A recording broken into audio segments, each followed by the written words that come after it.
STA TV Media Syiar Islam.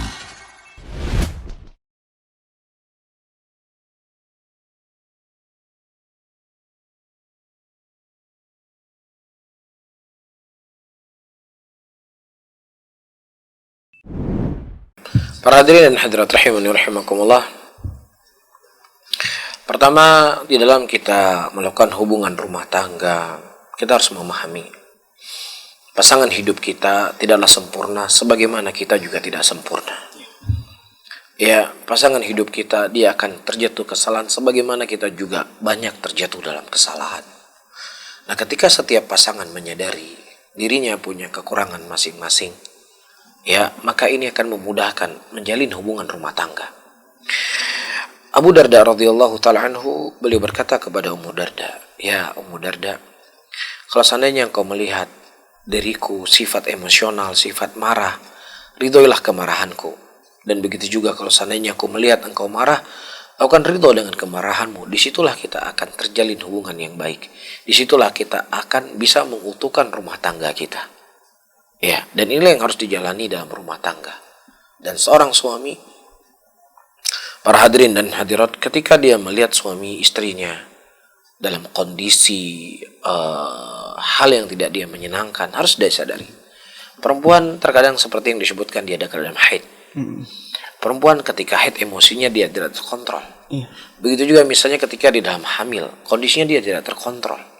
Maka ketika Anda pulang, Anda mendapatkan istri Anda tidak menyiapkan apa yang Anda inginkan, ya mungkin dia dalam kondisi sedang hamil atau kondisi dalam keadaan haid, disitulah kita harus bersabar. Disitu kita harus bersabar. Dan hamilnya dia karena kita. Masuknya air kita ke situ, dia jadi hamil. Sehingga emosinya tidak tertahan. Dia sabar, oh istri saya lagi bermasalah. Begitu juga si istri. Ketika dia melihat suaminya mukanya cemberut, mukanya nggak tenang, mukanya dalam keadaan tidak fresh, ya dia mengatakan, oh mungkin suami saya di kantor dimarah sama kepala kantornya, oh suami saya mungkin banyak tugas, banyak beban yang dia dibebani sehingga dia sulit untuk melepaskan beban tersebut. Ya sudah, mungkin saya harus lebih tersenyum kembali. Jangan wah kadelat, meta pehana muka lo mantep lah, ulah kau lagi. Ya udah, perang itu sudah. Jadi masing-masing seseorang itu saling memahami. Makanya Rasulullah mengatakan kalau seandainya ada sesuatu kekurangan pada dirimu, pada pasanganmu, maka lihatlah ada kelebihan yang dia miliki yang tidak dimiliki oleh orang lain.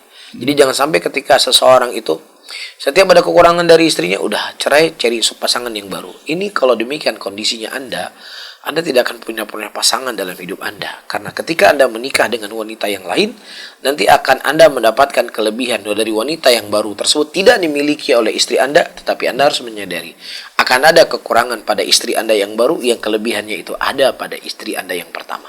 Nanti jangan sampai istri Anda yang pertama mengatakan, enak kan di zaman saya lebih enak. Kan seperti itu.